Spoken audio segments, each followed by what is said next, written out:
아니, 이 계집애가 우리를 쌩까네? 어디서 감히? 건달들이 낄낄거리며 비웃었어요. 작은 체구의 여성이 조용히 밥을 먹고 있는 모습을 보면서 말이죠. 하지만 그들은 꿈에도 몰랐습니다. 자신들 앞에 앉아있는 이 평범해 보이는 여자가 대체 누구인지 말이에요. 한지아 중사는 정말 오랜만에 얻은 꿀 같은 휴가를 만끽하고 있었어요. 특전사에서 7년간 복무하며 온몸에 쌓인 피로를 풀기 위해 고향 인천 근처의 작은 백반집을 찾았죠. 군복 대신 하늘하늘한 원피스를 입은 지아는 그저 29살의 평범한 여성으로만 보였습니다. 식당 안은 점심시간이라 제법 북적북적했습니다. 가족 손님들과 직장인들이 삼삼오오 모여 맛있는 식사를 즐기고 있었죠. 지아는 창가 자리에 앉아 조용히 된장찌개를 떠먹으며 휴대폰으로 어머니와 문자를 주고받고 있었어요. 정말 오랜만에 느껴보는 평화로운 일상이었습니다. 그런데 바로 그때 식당 문이 쾅 하고 거칠게 열리더니 남자 5명이 우르르 들어왔습니다. 이들의 등장과 함께 식당 안에 화기애애하던 분위기는 순식간에 싸늘하게 얼어붙었죠. 손님들은 모두 약속이라도 한 듯 고개를 푹 숙이고 자기 밥그릇에만 시선을 고정했어요. 하지만 등골을 타고 흐르는 긴장감은 감출 수 없었습니다. 맨 앞에 선 남자는 딱 봐도 30대 후반으로 보이는 험상궂은 인상의 조직 간부였습니다. 목에는 번쩍이는 금목걸이를 걸고 있었고 팔뚝에는 꿈틀거리는 용, 문신이 선명했죠. 그 뒤를 따르는 4명의 부하들도 하나같이 비슷한 차림새였습니다.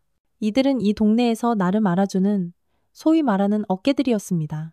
주변 가게들에서 보호비를 뜯으며 세력을 키워온 작은 조폭 조직이었죠. 특히 이 식당 사장님도 이들에게 매달 꼬박꼬박 상납을 하고 있는 상황이었습니다. 식당 사장님은 이들을 보자마자 얼굴이 하얗게 질렸습니다. 평소보다 일찍 나타난 이들의 방문이 뭔가 불길하다고 느꼈기 때문이죠. 하지만 어쩌겠어요. 억지로 입꼬리를 끌어올리며 인사를 건넸습니다. 아이고, 오셨습니까, 형님. 지아는 이 모든 상황을 조용히 지켜보고 있었습니다. 군 생활을 통해 별의별 상황을 다 겪은 그녀는 이들의 정체를 단번에 알아차렸죠. 하지만 지금은 휴가 중이었고 굳이 문제를 일으키고 싶진 않았습니다. 그저 조용히 밥만 먹고 자리를 뜰 생각이었어요. 하지만 운명은 그녀의 계획과는 전혀 다른 방향으로 흘러가고 있었습니다. 조직의 간부인 마동철은 식당을 휙 둘러보며 만족스러운 미소를 지었습니다. 오늘은 원래 보호비를 받으러 온 날이었죠. 그런데 평소와 달리 식당에 손님이 바글바글한 걸 보니 심술이 났습니다. 어이 사장, 오늘 장사 잘 되네? 그럼 이번 달엔 좀 더 올려야겠는데? 식당 사장님의 얼굴이 파랗게 질렸습니다. 이미 내는 돈도 너무나 부담스러운데 여기서 더 올리겠다니 정말 말도 안 되는 소리였죠. 하지만 감히 안 된다고 말할 수는 없는 노릇이었습니다. 그때 마동철의 시선이 창가에 혼자 앉아있는 지아에게로 향했습니다. 작은 책으로 오독하니 앉아 조용히 밥을 먹는 모습이 그의 눈에 들어왔죠. 평소 약한 사람, 특히 여자를 괴롭히며 즐거움을 느끼던 그에게 지아는 아주 좋은 먹잇감으로 보였습니다. 야, 저기 혼자 앉아있는 계집애 좀 봐라. 우리가 들어왔는데도 아는 척도 안 하네? 부하들이 그 말에 맞춰 낄낄거리며 웃었습니다. 이들에게는 아주 익숙한 일이었죠. 힘없는 시민들을 괴롭히며 자신들의 힘을 과시하는 것 말입니다. 지아는 그들의 불쾌한 시선을 느꼈지만 일부러 모른 척했습니다. 불필요한 마찰은 피하고 싶었으니까요. 하지만 그녀의 이런 무시하는 태도는 오히려 마동철의 자존심을 제대로 건드렸습니다. 다른 사람들은 전부 고개를 숙이고 벌벌 떨고 있는데 저 여자만 혼자 태연하게 밥을 먹는 모습이 그를 자극한 겁니다. 이 구역의 왕인 자신을 대놓고 무시하는 것처럼 느껴졌죠. 식당 분위기는 점점 더 살얼음판처럼 변해갔습니다. 다른 손님들은 빨리 밥을 먹고 나가고 싶었지만 저들의 눈치를 보느라 쉽게 자리에서 일어설 수도 없었죠. 지아는 애써 스마트폰을 보며 어머니와의 대화를 계속했습니다. 내일 집에 내려가서 같이 저녁을 먹자는 따뜻한 메시지였죠. 오랜만에 느끼는 소소한 행복을 만끽하고 있었습니다. 하지만 마동철은 점점 더 기분이 불쾌해졌습니다. 자신들이 이 동네 깡패라는 걸 모르는 외지인 같았지만 그렇다고 해서 이런 무시를 당할 이유는 없다고 생각했죠. 야, 박철민. 가서 저 계집애한테 인사 좀 받아와. 박철민은 마동철의 오른팔이었습니다. 덩치도 산만하고 성격도 거칠어서 이런 굳은 일에는 전문가였죠. 그는 어슬렁거리며 지아가 앉은 테이블로 다가갔습니다. 지아는 박철민이 다가오는 것을 느꼈지만 여전히 휴대폰에만 집중하는 척 했습니다. 하지만 마음속으로는 이미 모든 상황을 파악하고 있었죠. 군에서 배운 위험 감지 능력이 머릿속에서 경고등을 번쩍이고 있었습니다. 어이, 아가씨, 우리 형님이 부르시는데 인사나 하고 가지? 박철민이 지아의 테이블 앞에 버티고 서서 거만한 목소리로 말했습니다. 하지만 지아는 여전히 고개를 들지 않았죠. 이런 상황에서는 눈을 마주치지 않는 게 최선이라고 판단했습니다. 박철민은 지아의 반응에 순간 당황했습니다. 평소 같았으면 겁에 질려서 벌벌 떨거나 아니면 애교라도 부리면서 상황을 무마하려는 게 보통 여자들의 반응이었거든요. 하지만 지아는 마치 자신이 없는 사람인 것처럼 행동했습니다. 야, 듣고 있냐고. 박철민이 목소리를 높이며 지아의 어깨를 손가락으로 툭 쳤습니다. 그 순간 지아의 몸이 미세하게 굳어졌죠. 특전사 훈련으로 단련된 반사신경이 본능적으로 작동하기 시작했습니다. 하지만 아직은 참았습니다. 죄송합니다. 통화 중이라 못 들었네요. 지아가 처음으로 고개를 들며 조용히 말했습니다. 평화롭게 해결하고 싶다는 의미였죠. 하지만 그녀의 그 차분한 태도는 오히려 박철민을 더욱 자극했습니다. 아, 이 계집애 봐라? 되게 쌀쌀맞게 나오네. 우리가 우스워 보여? 결국 마동철이 자리에서 직접 일어나 나섰습니다. 부하가 제대로 처리하지 못하는 모습이 자기 체면을 깎는다고 생각했기 때문이죠. 다른 손님들은 숨을 죽이며 이 아슬아슬한 광경을 지켜보고 있었습니다. 누군가 조용히 휴대폰으로 신고를 하려 했지만 마동철의 다른 부하가 이를 눈치채고 날카롭게 쏘아보며 제지했죠. 아가씨, 여기가 어딘 줄 알아? 이 동네에서 우리 모르면 간첩인데 말이야. 마동철이 지아의 맞은편 의자를 빼서 앉으며 위협적으로 말했습니다. 그의 목에 걸린 굵은 금목걸이가 형광등 불빛에 번쩍거렸죠. 지아는 마동철을 정면으로 바라봤습니다.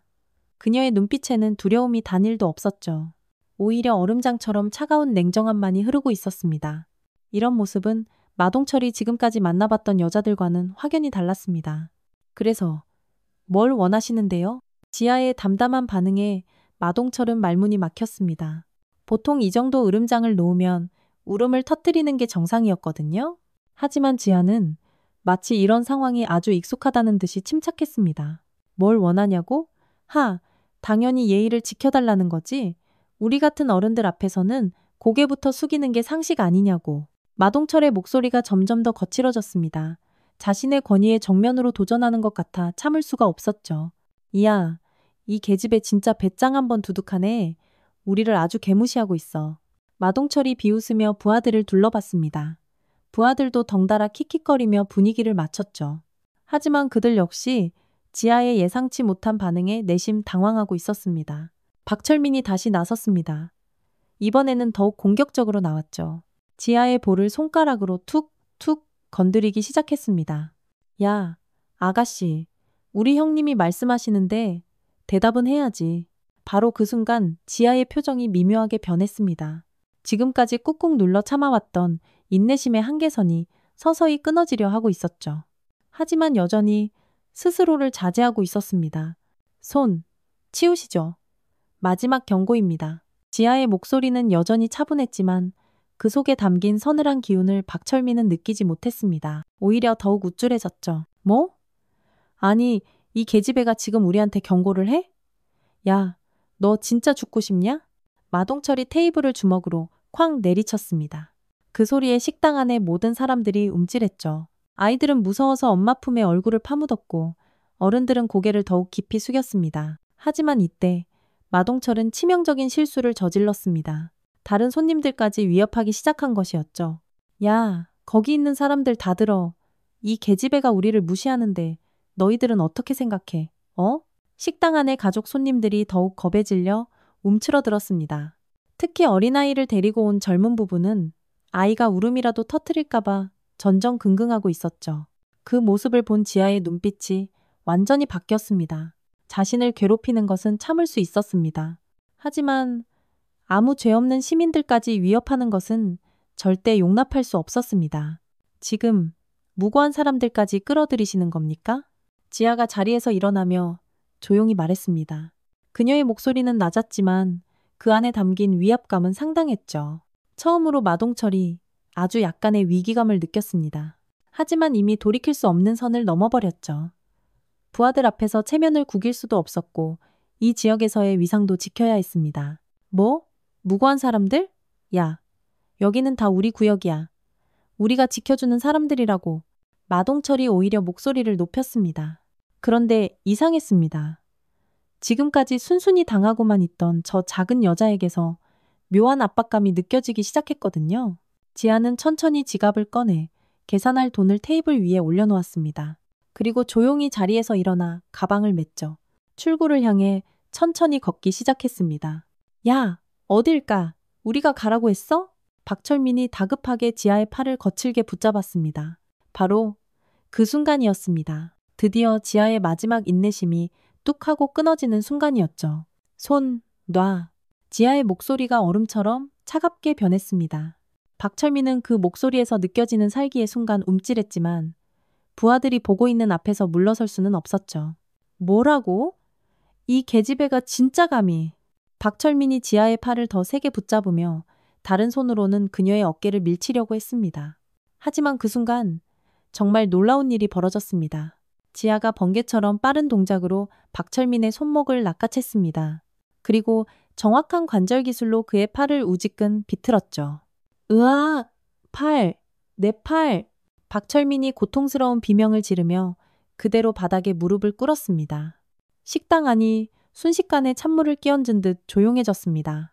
아무도 예상하지 못했던 상황이었거든요. 저 작고 가녀린 여성이 건장한 남성을 단숨에 제압해버린 것이었습니다. 마동철과 다른 부하들도 그 자리에서 얼어붙었습니다. 지금까지 단 한 번도 경험해 본 적 없는 상황이었죠. 평범해 보이던 여자가 갑자기 무술고수로 변신한 것 같았습니다. 저는 대한민국 육군특전사 한지아 중사입니다. 지아가 처음으로 자신의 정체를 밝혔습니다. 그 한마디에 식당 안의 공기가 완전히 바뀌었죠. 특전사라는 세 글자가 주는 위압감은 상상 이상이었습니다. 박철민은 여전히 바닥에 무릎을 꿇고 신음하고 있었습니다. 지아의 정확한 관절기에 당해 옴짝달싹할 수도 없었죠. 다른 부하들은 어떻게 반응해야 할지 몰라 그저 당황하며 서로 눈치만 보고 있었습니다. 특전사? 설마, 진짜야? 마동철이 믿기지 않는다는 표정으로 물었습니다. 하지만 지아의 압도적인 기술과 얼음장 같은 눈빛을 보니 도저히 거짓말 같지는 않았죠. 지아는 박철민을 놓아주며 한 발 뒤로 물러섰습니다. 하지만 언제든 다시 공격할 수 있는 완벽한 전투 자세를 유지하고 있었죠. 특전사 훈련을 통해 몸이 기억하는 자세였습니다. 여러분이 지금까지 저에게 한 행동들은 모두 폭행 및 협박에 해당합니다. 특히 무고한 시민들까지 위협한 것은 더욱 심각한 범죄 행위입니다. 지아의 차분하지만 단호한 목소리가 식당 안에 명확하게 울려 퍼졌습니다. 다른 손님들도 이제야 안심하며 고개를 들기 시작했죠. 마동철은 급격하게 변한 상황에 진땀을 흘렸습니다. 평범한 여자를 괴롭히는 것과 현역 특전사와 맞서는 것은 차원이 다른 문제였거든요. 잠깐, 이건 오해야. 우리는 그냥 친하게 인사 좀 하려고. 마동철이 급히 변명하려 했지만 이미 늦었습니다. 지아의 눈빛에는 더 이상의 관용은 없다는 메시지가 분명히 담겨 있었죠. 오해라고요? 그럼 제 뺨을 친 것도 오해입니까? 다른 손님들을 위협한 것도요? 지아가 한 걸음씩 다가오며 물었습니다. 그녀의 움직임 하나하나에서 전문적인 훈련을 받은 자의 날카로운 기운이 뿜어져 나왔죠. 마동철의 부하들이 슬금슬금 한두 걸음씩 뒤로 물러나기 시작했습니다. 지아의 압도적인 기세에 완전히 눌려버린 것이었죠. 지금까지 자기들이 상대해왔던 평범한 시민들과는 차원이 다른 상대라는 것을 본능적으로 깨달았습니다. 야, 이 새끼들아, 뭐하고 있어? 안 덤벼? 마동철이 부하들에게 악을 썼지만 아무도 선뜻 나서지 못했습니다. 산만한 덩치의 박철민이 단숨에 제압당하는 모습을 똑똑히 봤으니까요. 지아는 휴대폰을 꺼내 어디론가 전화를 걸기 시작했습니다. 마동철이 그걸 보고 급하게 말렸죠. 자, 잠깐. 전화는 왜? 당연히 신고죠. 폭행, 협박, 그리고 영업방해까지. 죄목이 꽤 많네요. 지아의 차분한 대답에 마동철의 얼굴이 새하얗게 질렸습니다. 경찰에 신고라도 당하면 그동안 이 지역에서 쌓아온 자신의 기반이 한순간에 무너질 수 있었거든요. 아니야. 오해라니까. 우린 그냥 친근하게 인사만 하려던 거라니까. 마동철이 다급하게 해명했지만 지아는 이미 통화 버튼을 누른 후였습니다. 그런데 놀랍게도 그녀가 전화를 건 곳은 경찰서가 아니었죠. 충성. 중대장님? 저 한지아 중사입니다. 지금 휴가 중인데 특이 상황이 발생했습니다. 지아가 자신의 상급자에게 전화를 걸었습니다. 이것은 마동철에게 더 큰 충격과 공포로 다가왔죠. 단순히 경찰에 신고하는 것이 아니라 군 조직에 직접 보고하는 것이었습니다. 네, 지역 폭력 조직원들이 민간인들을 상대로 위협을 가하고 있는 상황입니다. 제가 개입했는데 상부 보고가 필요할 것 같습니다. 지아의 차분한 보고 내용을 들은 마동철은 점점 더 절망에 빠졌습니다. 이제 이 문제는 단순한 동네 시비가 아니라 군이 개입하는 공식적인 사건이 될 가능성이 높아졌으니까요. 전화를 끊은 지아가 마동철을 똑바로 바라봤습니다. 그녀의 눈빛에는 더 이상 일말의 관용도 남아있지 않았죠. 이제 선택하세요. 조용히 사과하고 여기서 물러나든지 아니면 끝까지 가보든지. 지아의 최후 통첩에 마동철은 깊은 고민에 빠졌습니다. 하지만 지금까지 쌓아온 체면과 조직의 위신을 생각하면 이대로 쉽게 물러설 수는 없었죠. 야, 특전사면 다야? 여자는 여자일 뿐이야. 우리가 다섯인데 뭐가 무서워. 마동철이 마지막 발악을 하기로 결심했습니다. 부하들에게 눈짓으로 일제히 공격하라는 신호를 보냈죠. 하지만 그것은 그가 저지를 수 있는 최악의 선택이었습니다. 지아의 표정이 완전히 바뀌었습니다. 지금까지 보여줬던 차분함은 온데간데 없고 오직 순수한 전투자의 눈빛만이 날카롭게 빛났죠. 특전사로서의 진짜 모습을 보여줄 때가 온 것입니다. 좋습니다. 그럼 제대로 보여드리죠. 지아가 완벽한 전투 자세를 취했습니다. 작은 체구에서 뿜어져 나오는 살기는 식당 안의 온도를 순식간에 몇 도는 떨어뜨리는 것 같았죠. 첫 번째로 달려든 것은 아까의 굴욕을 만회하려던 박철민이었습니다. 하지만 그는 지아의 상대가 되지 못했죠. 지아는 간단한 로우킥으로 그의 다리를 걸어 그대로 바닥에 넘어뜨렸습니다. 두 번째 부하가 옆에서 기습하려 했지만 지아는 이미 그의 모든 움직임을 예측하고 있었습니다. 특전사 훈련에서 몸으로 익힌 근접 전투 기술, 크라브 마가가 완벽하게 발휘되었죠. 악, 콕! 연속으로 두 명이 바닥에 쓰러지자 나머지 부하들이 주춤했습니다. 하지만 마동철이 뒤에서 못들 해 하고 다그치자 어쩔 수 없이 함께 달려들었죠. 지아는 침착하게 상황을 판단했습니다. 좁은 식당 안에서 여러 명을 상대하는 것은 쉽지 않았지만 그녀에게는 충분한 실력과 경험이 있었죠. 지난 7년간의 훈련이 헛되지 않았습니다. 세 번째 부하가 의자를 집어들고 덤벼들었지만 지아는 재빨리 몸을 날려 피하며 그의 손목을 정확하게 쳤습니다. 의자가 쨍그랑하는 소리를 내며 바닥에 떨어졌죠. 그만하세요. 식당 사장님이 공포에 질린 목소리로 외쳤지만 이미 상황은 누구도 통제할 수 없었습니다. 마동철은 자신의 판단이 얼마나 끔찍하게 잘못되었는지 뼈저리게 깨닫기 시작했죠. 지아는 네 번째 부하마저 간단한 관절 기술로 제압했습니다. 그리고 마지막으로 남은 마동철을 똑바로 바라봤죠. 그녀의 눈빛에는 더 이상 한치의 망설임도 없었습니다. 이제 당신 차례네요. 마동철은 슬금슬금 뒤로 물러서며 두 손을 번쩍 들었습니다. 네 명의 부하가 순식간에 모두 제압당하는 모습을 보노라 더 이상 대항할 의지가 완전히 사라졌거든요. 항복이야. 우리가 잘못했어. 하지만 지아는 그의 말을 고지고대로 믿지 않았습니다. 이런 부류의 인간들은 기회만 생기면 반드시 뒤에서 복수를 노리는 경우가 많았으니까요. 무릎 꿇으세요. 지아의 단호한 명령에 마동철은 망설였습니다. 하지만 선택의 여지가 없었죠. 결국 그는 힘없이 바닥에 무릎을 꿇었습니다. 이제 여기 계신 모든 분들께 진심으로 사과하세요. 그리고 다시는 이런 식으로 무고한 사람들 괴롭히지 않겠다고 약속하십시오. 마동철은 굴욕감에 치를 떨었지만 어쩔 수 없었습니다. 지아의 압도적인 실력 앞에서는 찍소리도 할 수 없었거든요. 죄송합니다. 정말 죄송합니다. 마동철과 부하들이 일제히 고개를 숙이며 사과했습니다. 그 모습을 본 다른 손님들은 그제야 안도의 한숨을 내쉬었죠. 바로 그때 식당 밖에서 삐뽀삐뽀 하는 사이렌 소리가 들려왔습니다. 아마 다른 손님 중 누군가 몰래 신고를 한 모양이었죠. 경찰들이 식당으로 들어오는 모습이 보였습니다. 지아는 조용히 자신의 신분증을 꺼내 준비했습니다. 이제 공식적인 절차를 밟을 시간이었죠. 경찰들이 식당에 들어서자 지아는 차분하게 상황을 설명했습니다. 자신의 신분을 밝히고 사건의 전말을 상세하게 보고했죠. 다른 손님들도 너도나도 증언에 나섰습니다.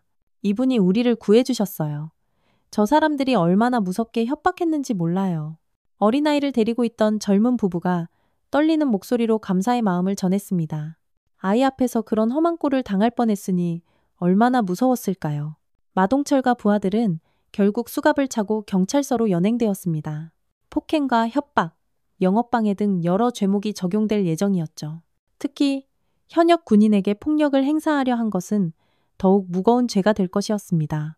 식당 사장님은 지아의 손을 붙잡고 몇 번이고 고맙다고 했습니다. 그동안 저 사람들 때문에 얼마나 마음고생을 했는지 모른다며 눈물까지 글썽였죠. 정말 고맙습니다, 군인 아가씨.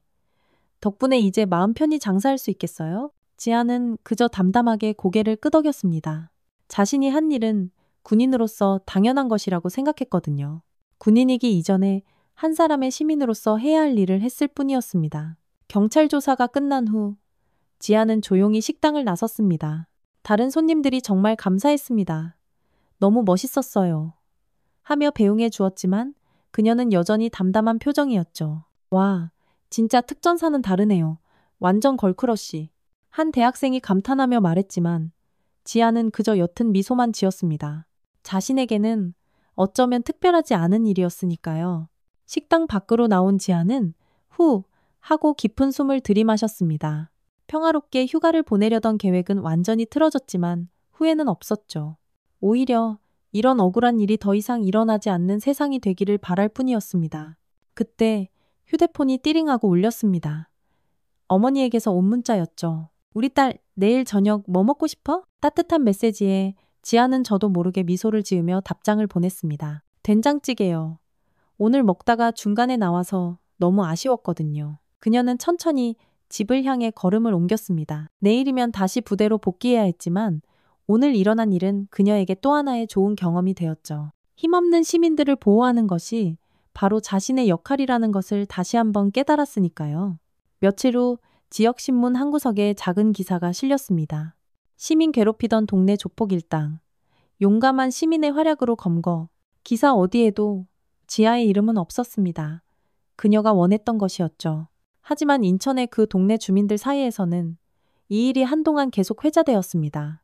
작은 체구의 여성이 덩치 큰 조폭들을 혼자서 제압했다는 이야기가 마치 전설처럼 퍼져나갔죠. 마동철과 부하들은 결국 실형을 선고받았습니다. 이번 사건을 계기로 그동안 저질렀던 다른 범죄들까지 모두 밝혀져서 더욱 무거운 처벌을 받게 되었다고 합니다. 동네 상인들은 이제야 두 다리 뻗고 마음 편히 장사할 수 있게 되었죠. 지아는 부대로 복귀한 후에도 이 일에 대해 별로 이야기하지 않았습니다. 동료들이 물어봐도 그저 그냥 좀 일이 있었어 하고 간단히 넘어갔죠.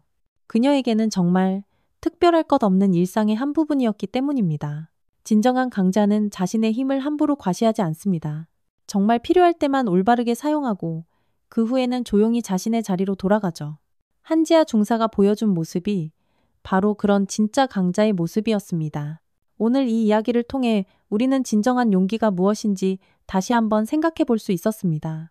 평범해 보이는 외모 뒤에 숨겨진 강인한 정신력과 약자를 보호하려는 따뜻한 마음이야말로 세상을 바꾸는 진정한 힘이 아닐까요? 여러분의 소중한 댓글과 구독, 그리고 좋아요는 저희가 더 좋은 이야기를 전해드리는데 정말 큰 힘이 됩니다. 다음에도 더욱 감동적이고 흥미로운 이야기로 찾아뵙겠습니다. 감사합니다.